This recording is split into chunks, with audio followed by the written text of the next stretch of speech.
عذاب کب آتا ہے؟ کیا صرف گناہ کرنے سے؟ گناہ تو روز ہوتے ہیں لوگوں کے، برائیاں بہت ہیں، لیکن بزرگوں نے فرمایا گناہ کرنے کے بعد بندہ جب تک توبہ کرتا رہتا ہے اللہ کا عذاب نہیں آتا۔ نبی پاک صلی اللہ تعالی علیہ وسلم کی بارگاہ سے جس کا تعارف ہوتا ہے وہ ہمیشہ کے لیے ہوتا ہے، وہ عارضی ٹیمپرری نہیں ہوتا۔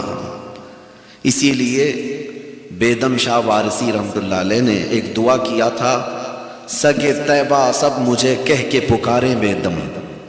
ان کی خواہش یہ تھی کہ دنیا والے اگر مجھے پہچانے تو اس نام سے پہچانے کہ یہ مدینے کا کتا ہے، یہ طیبہ کا کتا ہے۔ بیدم وارثی کہتے ہیں سب لوگ مجھے یہ کہہ کر کے پکاریں، سگے طیبہ سب مجھے کہہ کے پکارے بیدم، یہی رکھیو میری پہچان مدینے والے۔ میں بھی یہی دعا کرتا ہوں کہ اللہ تعالیٰ دنیا میں اگر کہیں مجھے لوگ پہچانے تو نبی پاک صلی اللہ علیہ وسلم کا ادنا غلام سمجھ کر پہچانے۔ بہرحال مختصر وقت ہے اور حالات آج پوری دنیا کے بہت تیزی سے بدلتے جا رہے ہیں، بلکہ ہم قیامت سے بہت قریب ہوتے جا رہے ہیں۔ ان حالات میں آپ کے پاس آیا ہوں تو کچھ میسج دے کر کے جاؤں گا۔ قرآن کہتا ہے وَمَا أَصَابَكُم مِّن مُّصِيبَةٍ فَبِمَا كَسَبَتْ أَيْدِيكُمْ، جو مصیبتیں تمہیں پہنچتی ہیں، جو مصیبت آتی ہے، یہ تمہارے ہاتھوں کی کمائی ہے، یہ تمہارے عمل کی وجہ سے ہے۔ ایک جگہ نہیں کئی جگہ اللہ نے قرآن میں بیان فرمایا، جب بندہ اپنے راستے سے بھٹک جاتا ہے، وہ ٹریک چینج کرتا ہے، نافرمانی کرتا ہے، اللہ کا عذاب آتا ہے، مصیبتیں آتی ہیں۔ اور قیامت کے قریب حضور پاک صلی اللہ علیہ وسلم نے ارشاد فرمایا علم اٹھا لیا جائے گا، علم اٹھا لیا جائے گا اور دولت پھیلا دی جائے گی۔ دولت اتنی ہوگی کہ ابل رہی ہوگی، لیکن علم سے لوگ دور ہو چکے ہوں گے۔ اور اس زمانے کے بارے میں حضور صلی اللہ علیہ وسلم ارشاد فرماتے ہیں کہ زنا عام ہو جائے گا۔ زنا جب عام ہو جائے اور قتل کرنا عام ہو جائے، بڑھ جائے گا، قتل زیادہ ہوں گے، تب کے متعلق حدیث پاک ہے، بخاری شریف کی حدیث ہے، حضور صلی اللہ علیہ وسلم فرماتے ہیں زمین میں زلزلے آئیں گے، ارتھ کوئک۔ آج جس سے ترکی، سیریا، جارڈن پریشان ہیں، ہزاروں لوگ زمینوں میں جو دھس چکے ہیں۔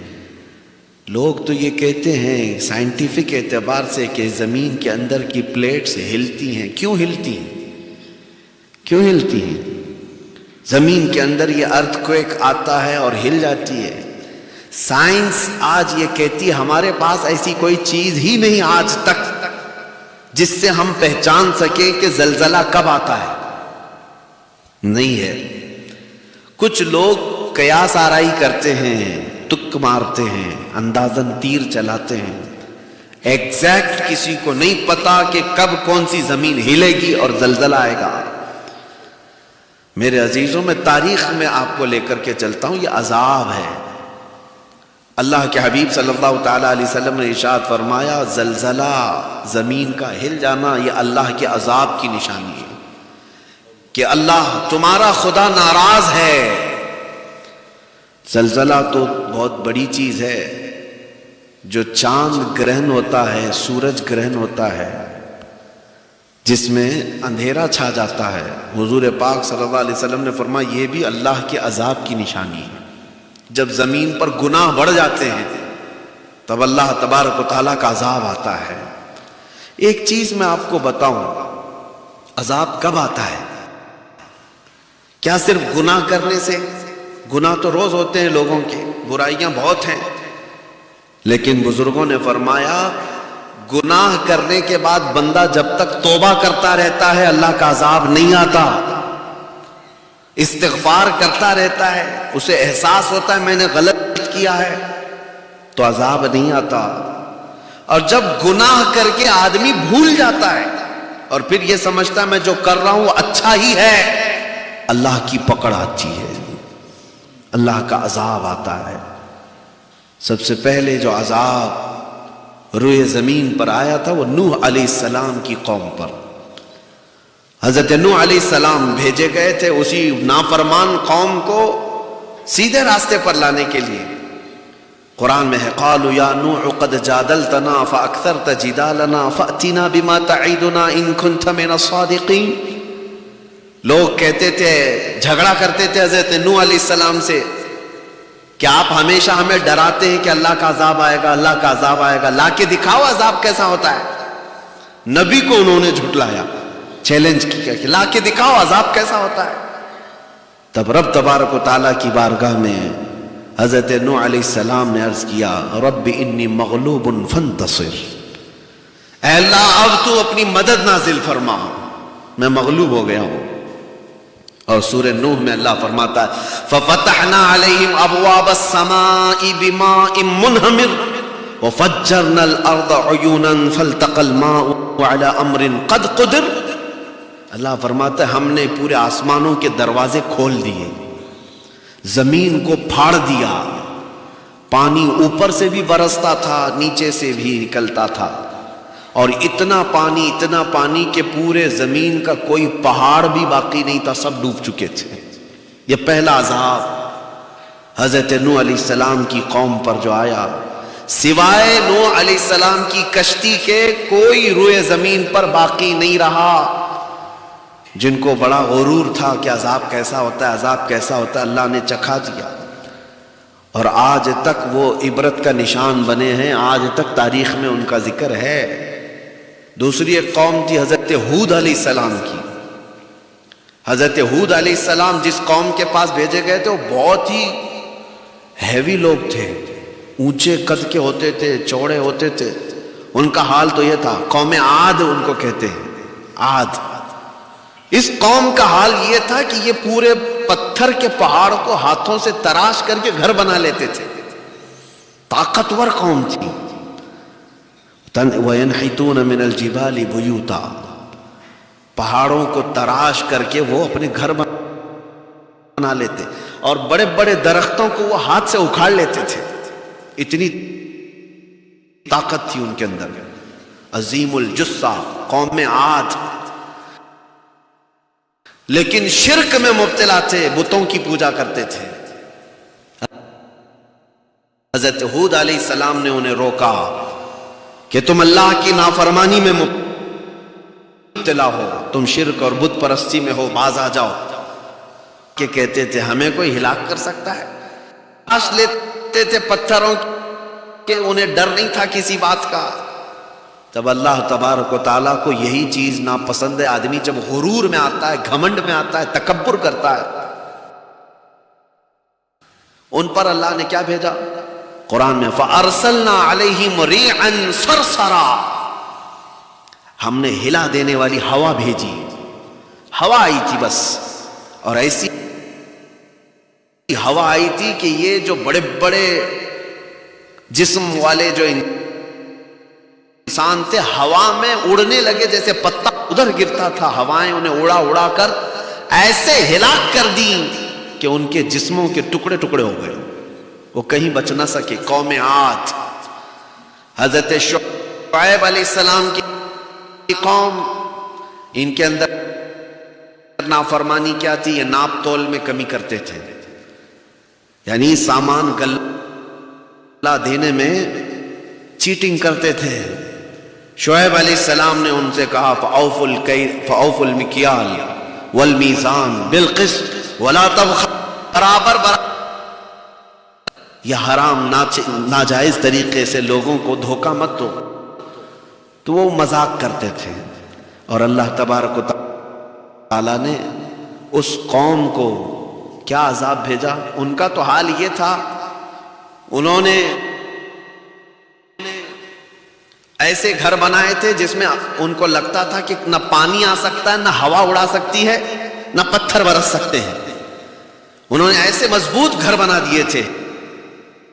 شعیب علیہ السلام کی قوم سمود، قوم سمود، دیکھیں میں آپ کو یہ باتیں اس لیے بتا رہا ہوں، دنیا ہائی ٹیکنالوجی استعمال کر لے، جب وہ پہاڑوں کے گھر بنا سکتے تھے وہ بچ نہ سکے تو تمہارے پیٹروٹ میزائل بھی تمہیں نہیں بچا سکیں گے. کیا آج دنیا میں اپنے سیفٹی کے لیے لوگ نہیں بنائے؟ سب بنا کے رکھے ہوئے ہیں، لیکن پھر بھی کسی ایمرجنسی کے وقت، لیکن کسی کام کے نہیں جب قدرت کی پکڑ آتی ہے. تو قوم سمود جو حضرت شعیب علیہ السلام کی قوم ہے، انہوں نے ایسے گھر بنائے تھے کہ انہیں پرانے عذابات معلوم تھے کہ نوح علیہ السلام کی قوم کو پانی میں ڈبو دیا گیا، ہود علیہ السلام کی قوم کو ہواؤں سے ہلاک کر دیا گیا، لوط علیہ السلام کی قوم پر پتھروں کی بارش ہوئی تھی، نوکیلے پتھر، جس کی وجہ سے وہ پورے ہلاک ہو گئے تھے. تو قوم سمود شعیب علیہ السلام کی قوم یہ کہتی جس میں نہ ہوا آ سکتی نہ پانی آ سکتا، کچھ بھی نہیں. تو انہیں اکڑ تھی، غرور تھا. تو اللہ تعالیٰ نے ان کے لیے جبرائیل علیہ السلام کو بھیجا. جبرائیل علیہ السلام آئے اور ایک آواز انہوں نے نکالی تھی، چیخ، ایک چیخ، صیحتن جس کو کہا گیا ہے کہ مر گیا، اس کے کانوں سے بھیجا نکلنے لگا. جہاں تھا اس آواز سے ہی وہ ختم ہو گیا. شعیب علیہ السلام کی قوم بھی ہلاک ہوئی. میرے عزیزو، عذابات ایک لمبی لسٹ ہے. موسیٰ علیہ السلام کی قوم پر تو طوفان والجراد والقمل والضفادع والدم آیات مفصلات فاستکبروا وکانوا قوما مجرمین. اللہ فرماتا ہے ہم نے تو ان پر طوفان بھیجا، ٹڈیوں کا عذاب اور جوؤں کا عذاب. اللہ نے یہ قوم بنی اسرائیل میں عذاب بھیجے، جوؤں کا عذاب، پورے جسم میں جوئیں کیڑے پڑتے تھے، اور مینڈکوں کا عذاب، خون کا عذاب، ان کے گھر کے سارے پانی کے مٹکے خون میں بھر جاتے تھے. یہ سب عذابات آئے ان کی نافرمانی کی وجہ سے. اور پھر اسی قوم کو شرک اور بت پرستی کی وجہ سے اللہ تعالیٰ نے فرمایا کونوا قردۃ خاسئین، دھتکارے ہوئے بندر بن جاؤ. بندر بھی بنا دیا گیا، خنزیر بھی بنا دیے گئے، کئی طرح کے عذابات آئے. لیکن میرے عزیزو، وہ گناہ آج بھی ہو رہے ہیں، لیکن ویسے عذابات نہیں آتے ہیں. ہمارے چہرے نہیں بدلے جاتے. آج ہمیں بندر اور خنزیر نہیں بنایا جاتا. گناہ ہو رہے ہیں لیکن ویسا عذاب نہیں. کیوں؟ قرآن کہتا ہے وما کان اللہ لیعذبہم وانت فیہم. اللہ اس امت کو ویسا عذاب نہیں دے گا اس لیے کہ ان کے بیچ میں میرا محبوب آرام کر رہا ہے. اے رسول، آپ ان کے درمیان میں ہیں، آپ ان کے درمیان میں. اب تک ہم جو بچے ہوئے ہیں، لوگ ہم سے سوال کرتے ہیں کہ مولانا آپ تو کہہ رہے ہیں ناپ تول میں کمی کرنے کی وجہ سے شعیب علیہ السلام کی قوم ہلاک ہو گئی، بت پرستی کرنے کی وجہ سے حضرت ہود علیہ السلام کی قوم ہلاک ہوئی. آج تو سب بت پرستی عام ہے، زنا بھی ہے اور لواطت بھی ہے، اور پھر ناپ تول میں کمی بھی ہے، سب ہے. لیکن ویسے عذابات کہاں ہیں؟ عذابات کو چیلنج مت کرو. تم بچے ہوئے ہو تو رسول پاک کی رحمت کی وجہ ہے. میرے آقا صلی اللہ تعالیٰ علیہ وسلم کی رحمت کاملہ ہے جو ہمیں آج تک بچا رکھی ہے. لیکن میرے عزیزوں، اسی رسول نے یہ بھی فرمایا قیامت کے قریب زمین ہلا دی جائے گی، زلزلے آئیں گے، طوفان آئیں گے، زمین میں لوگ دھس جائیں گے. آج جب ہم یہ حالات دیکھ رہے ہیں تو دل ہمارا پسیج جانا چاہیے. ترکی کے حالات مسلسل وہاں کی خبریں آتی ہیں، چھوٹے چھوٹے سے بچے ملبے کے اندر دب گئے ہیں. کئی ایسے ہیں جو خواتین جو ہاتھ بھی نہیں ہلا سکتی، وہ بڑے بڑے دیواروں کے نیچے دبی ہوئی ہیں. اب 1000 میں ان کی موتیں پہنچ چکی، ہزاروں کی تعداد ہو گئی جو چیخ و پکار کے ساتھ دنیا چھوڑ چکے. ان میں سے شاید کسی کو پتا نہیں تھا رات کے وقت کہ کل کی صبح ہم کو دیکھنا نہیں ہے، کسی کو نہیں معلوم تھا. اسی لیے میرے عزیزو، ہم آج یہاں بیٹھے ہیں، ہم میں کسی کو نہیں معلوم کہ کل کی صبح ہماری ہوگی بھی کہ نہیں ہوگی. ہماری زندگی کا خاتمہ کہاں رکھا گیا ہے؟ لا تدری نفس بأی ارض تموت. اللہ فرماتا ہے کوئی بھی شخص یہ نہیں جانتا کہ کس زمین میں اس کی موت آنے والی ہوں، کب وہ ختم ہونے والا ہے۔ اسی کو میں میسج یہ دینا چاہتا ہوں کہ ہمیشہ الرٹ رہو۔ ہماری زندگی بہت تیزی سے ختم ہونے کے قریب ہے، آخرت ہمیشہ کی زندگی ہے۔ یہ دنیا میں اگر تم 90 سال 100 سال، اس کے بعد کیا ہوگا؟ مرنا ہے، جانا ہے، اللہ کی بارگاہ میں حساب ہونا ہے، اور وہ حقیقت کی زندگی وہ ہے ایک بار جو جنت میں چلا گیا وما اس سے کوئی نہیں نکالا جائے گا، وہ ہمیشہ کی زندگی ہے۔ میرے عزیزو، میں اپنی گفتگو کو مختصر کرتے ہوئے آپ کو بتاتا ہوں کہ ہم دنیا داری میں ایسے مصروف ہو گئے کہ آخرت کی فکر کم ہو گئی لوگوں کو۔ آپ اتنے بزی ہو گئے کہ انہیں اندازہ بھی نہیں کہ ہمیں ہمیشہ کا جو عیش ہے وہ جنت کا ہے، ہمیشہ کا عیش جنت کا ہے۔ مجھے یہ بتاؤ، آپ اگر اپنی پوری زندگی لگا کر کے بھی اپنی زندگی میں کتنا بنا سکتے ہو؟ کتنا بنا سکتے ہو؟ کتنے بڑے محل بناؤ گے؟ جاؤ دنیا لوگے۔ یہ بھاگ دوڑ تو ہم دیکھ رہے ہیں دنیا کی، آج کوئی فرسٹ نمبر پر ہے، کل کوئی سیکنڈ نمبر پر آ جاتا ہے، وہی کبھی گر کر کے پھر نیچے چلا جاتا ہے۔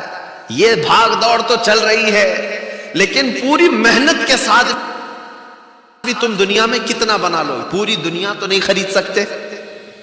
پورے وقت سب سے لاسٹ جو بندہ دوزخ سے نکالا جائے گا اور جنت میں جائے گا، لاسٹ پرسن، آخر میں جانے والا، جب وہ جنت میں جائے گا تو دیکھے گا ساری سیٹس فل ہیں، سب بیٹھے ہوئے ہیں جنتی اپنے اپنے محل میں، اور سب اپنے مسند پر آرام کر رہے ہیں، ان کے اطراف حوریں ہیں، غلمان ہیں، موتیوں کے، چاندی سونے کی اینٹوں سے بنے ہوئے محلات میں وہ آرام کر رہے ہیں۔ جو لاسٹ جنت میں داخل ہونے والا ہے وہ دیکھ رہا ہوگا ادھر سے ادھر، میری جگہ کہاں ہے؟ کیا مجھے کچھ جگہ ملے گی بھی یا نہیں؟ سنو، اللہ کریم رب العزت ارشاد فرماتا ہے، اے بندے آجا میری جنت میں، جنت میں آجا۔ اب سنو جو بات میں کہنے جا رہا ہوں، اللہ تعالیٰ اس بندے سے یہ پوچھتا ہے کہ اے بندے، جو دنیا تو چھوڑ کر کے آیا ہے، یہی ورلڈ، جو دنیا تو چھوڑ کر کے آیا ہے، کیا تو اس بات پر راضی ہے کہ اتنی بڑی دنیا کے برابر کا ایک محل تجھے جنت میں دے دوں؟ تجھے دے دوں۔ سب سے لاسٹ میں آنے والے کے لیے آپشن ہے، سب سے لاسٹ میں محل مل سکتا ہے۔ رب تعالیٰ فرماتا ہے میری جنت اس سے بھی بڑی ہے۔ پھر رب تعالیٰ فرماتا ہے، اے بندے کیا تو اس بات سے راضی ہے کہ جو دنیا تو چھوڑ کر کے آیا ہے اس دنیا کا ڈبل سائز کا تجھے محل دے دوں؟ وہ اور خوش ہوتا ہے، کہتا ہے کیا اتنی بڑی جنت ہے؟ اللہ فرماتا ہے اس سے بھی بڑی ہے، میری گنا بڑا محل کو بتاؤں۔ اللہ کریم حکم دیتا ہے فرشتوں کو، جو دنیا یہ چھوڑ کر کے آیا اس دنیا کے 3 گنا بڑا اس کو محل جنت میں دیا جائے۔ جو سب سے لاسٹ جنت میں گیا اس کا یہ حال ہے، جو پہلے جا چکے ہوں گے ان کو کیا ملا ہوگا؟ جنت کی نعمتیں حقیقی نعمت ہے۔ اسی لیے میں کہہ رہا ہوں، تم ناک زمین پر رگڑ رگڑ کر کے بھی اگر کما لیے تو پوری دنیا تو نہیں لے سکتے۔ اصل ہمیں جو ملنا ہے وہ جنت میں حقیقت ہے، ہمیں آخرت میں جو ملنا ہے وہ اصل ہے۔ اس لیے اعلیٰ حضرت فاضل بریلوی رضی اللہ تعالیٰ عنہ فرماتے ہیں کہ یہ دنیا کا حال یہ ہے، شہد دکھائے زہر پلائے، شہد دکھائے زہر پلائے. دیکھیے اس لیے اعلیٰ حضرت فاضل بریلوی رضی اللہ تعالیٰ عنہ فرماتے ہیں کہ یہ دنیا کا حال یہ ہے، شہد دکھائے زہر پلائے، شہد دکھائے زہر پہ دیکھی بھالی ہے. جو اس سے دل لگایا وہ اسی میں رہ گیا. مولانا جلال الدین رومی رحمۃ اللہ علیہ لکھتے ہیں مثنوی میں، مثنوی شریف میں لکھتے ہیں کہ ایک شہد کا قطرہ، شہد جانتے نا ہنی، گرا ہوا تھا زمین پر، ایک چونٹی آئی اس کو چکھنے کے لیے، سائیڈ سے کنارے سے تھوڑا سا چکھا اور جانے لگی، پیٹ نہیں بھرا، واپس آئی. لالچ ہے چونٹی کے اندر میٹھے کے لیے، میٹھا جہاں بھی ہوگا چونٹی آ جاتی ہے. پھر دوسری طرف سے آئی، وہاں سے تھوڑا چکھی، پھر گئی، پھر آئی تیسری طرف، پھر آئی چوتھی طرف، سائیڈ سے شہد کے قطرے کو وہ چکھتی رہی، ٹیسٹ کرتی رہی. پھر دل میں یہ خیال آیا کہ شہد کے بیچ والے حصے میں کتنی مٹھاس ہوگی.